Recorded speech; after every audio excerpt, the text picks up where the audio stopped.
ఇక్కడ డబ్బులు కావాలంటే మనకు ఫ్యాక్టరీలు రావాలా, అన్నీ కరెక్ట్గా సమకూర్చుకుని ఆయన ఏం చెప్తే అది నెరవేరుస్తాడు, అన్నీ నెరవేరుస్తాడు. మా విలేజ్ నుంచి అక్కడికి 3 కిలోమీటర్లు ఉంది డిస్టెన్స్. అక్కడ ఎయిర్పోర్ట్ కూడా ఒకటి శాంక్షన్ చేసినాడు. అదే పెద్ద ఆయన కానీ వచ్చింటే మాకు డెవలప్మెంట్ పెరిగిపోయింది. ఎయిర్పోర్ట్ కూడా పూర్తి అయిపోయింది. ఇప్పుడు దాన్ని ఏ మాత్రం చేసిన వాళ్ళు, అభివృద్ధి చేసిన వాళ్ళు. అక్కడ బ్రిటానియా ఫ్యాక్టరీ ఒకటి, అక్కడ విజలాపురం పక్కన బ్రిటానియా ఫ్యాక్టరీకి ల్యాండ్ అంతా తీసుకుండ్రి.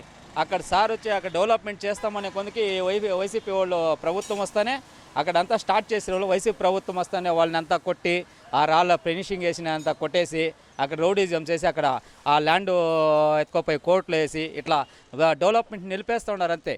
మెయిన్గా ఏమంటే ఇక్కడ చిల్లర కాసులు ఒకటి వేస్తారు అంతే.